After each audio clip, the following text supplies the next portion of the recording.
ఈరోజు వీడియోలో మనం ఎప్పుడు రెగ్యులర్గా చేసుకునే ఇడ్లీ దోశ కాకుండా ప్రత్యేకంగా ఎన్నో ఆరోగ్య ప్రయోజనాలు కలిగిన చిరుధాన్యాలతో చేసే మిల్లెట్ దోశ రెసిపీని చూపించబోతున్నాను.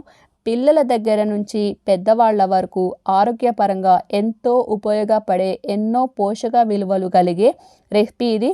ఇందులో నార్మల్ రైస్ వేసుకోము కాబట్టి వెయిట్ లాస్ అవ్వాలని అనుకునే వాళ్ళకి బెస్ట్ రెసిపీ. ఆరోగ్యానికి ఆరోగ్యం, రుచికి రుచి. ఈ మిల్లెట్ దోశ ఎలా చేసుకోవాలో చూద్దాం. ఇందులో హెల్త్ బెనిఫిట్ కూడా ఎక్స్ప్లెయిన్ చేస్తాను. స్కిప్ చేయకుండా చూడండి. సబ్స్క్రైబ్ చేసుకుని లైక్ ఇవ్వండి. ముందుగా 1 కప్పు గ్రీన్ దాల్ వేసుకోవాలి. ఇందులో మనకి జింక్, ఐరన్, పొటాషియం ఉంటాయి. ఫ్యాట్ అస్సలు ఉండదు. హార్ట్ని ఆరోగ్యంగా ఉంచుతుంది. ఇమ్యూనిటీని బాగా బూస్ట్ చేస్తుంది. 1 కప్పు కొర్రలు వేసుకోవాలి. కొర్రల్లో బోన్ మజిల్స్ బాగా ఇంప్రూవ్ చేస్తుంది. ప్రోటీన్ అండ్ ఐరన్ ఉంటుంది. షుగర్ లెవెల్స్ని కంట్రోల్ అవుతాయి. హార్ట్ ప్రాబ్లమ్స్ రాకుండా చేస్తాయి. జీర్ణశక్తిని పెంచి బ్రెస్ట్ క్యాన్సర్ని మనకి దరి చేరకుండా చూస్తుంది. 1 కప్పు రాగులు వేసుకోవాలి. రాగుల్లో డయాబెటిక్ కంట్రోల్ అవుతుంది.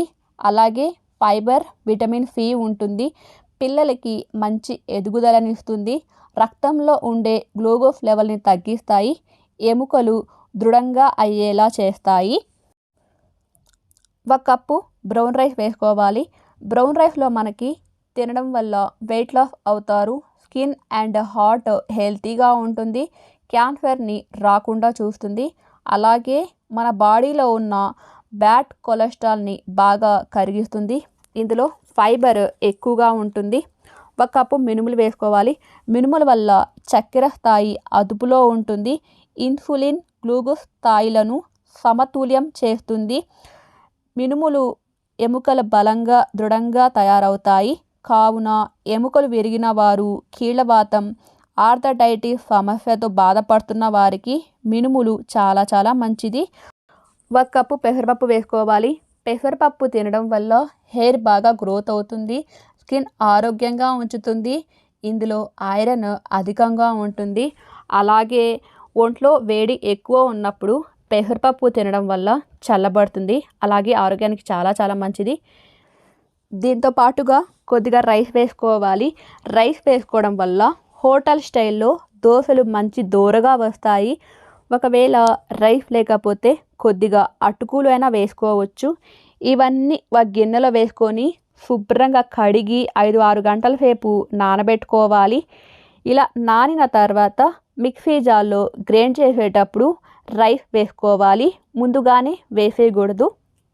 మిక్సీ జార్లో వేసుకొని నైస్గా ఇలా గ్రైండ్ చేసుకున్న తర్వాత మూత పెట్టేసి రాత్రంతా బాగా పులవనివ్వాలి. ఇలా పులిసిన ఈ పిండిలో చెంచా పెట్టి గిర్రమని కలిపేయవద్దు. లోపల ఉండే గాలి అంతా పోతుంది. నెమ్మదిగా కలుపుకోవాలి. ఇందులో తగినంత సాల్ట్ వేసుకోవాలి. వంట సోడా ఏం అవసరం లేదు. మేము తక్కువ మంది ఉంటాం కాబట్టి తక్కువ క్వాంటిటీలో చూపించాను. మీకు కావాలంటే క్వాంటిటీ ఇంకా పెంచుకోవచ్చు. పిండి ఈ మాత్రం ఉండాలి. మరి పల్చగా ఉన్న అంతగా బాగోదు. స్టవ్ ఆన్ చేసుకొని పెనం బాగా హీట్ అయిన తర్వాత ఉల్లిపాయలు రుద్దుకుంటే పెనం అంటుకోకుండా వచ్చేస్తుంది దోశ ఈజీగా. చెంచా పిండి వేసుకొని ఇలా స్ప్రెడ్ చేసుకోవాలి. పల్చగా కావాలా, మందంగా కావాలా అనేది మీ ఇష్టము. పల్చగా వేసుకుంటే దోశ మంచి క్రిస్పీగా వస్తుంది. ఘీ అన్న లేదా ఆయిల్ అన్న వేసుకొని మూత పెట్టేసి మంట మీడియం ఫ్లేమ్లో పెట్టుకొని కాల్చుకోవాలి. ఇక పెన్నం అటు ఇటు తిప్పుకుంటూ కాల్చుకోవాలి. అన్ని వైపుల అంచులు బాగా కాలుతాయి. ఇలా కాలిన దోశని తీసి పక్కన ప్లేట్లో వేసుకొని నచ్చిన చట్నీతో తింటే చాలా చాలా బాగుంటుంది. మరి ఇన్ని ఆరోగ్య ప్రయోజనాలు ఉన్నప్పుడు ఇంకెందుకు ఆలస్యం? ఆరోగ్యానికి చాలా చాలా బలాన్ని ఇస్తుంది. అలాగే ఇవి తినడం వల్ల ఎక్కువసేపు ఆకలి వేయదు. పిల్లలు, పెద్దవాళ్ళు అందరూ తప్పకుండా తినండి. చూసారు కదా ఎంత క్రిస్పీగా ఉందో. ఇలా చేసి పెడితే పిల్లలు కూడా వద్దనకుండా తింటారు. Trust me. సబ్స్క్రైబ్ చేసుకొని లైక్ ఇవ్వండి. మీకు అవసరం ఉన్న వాళ్ళకి షేర్ చేయండి. Thank you.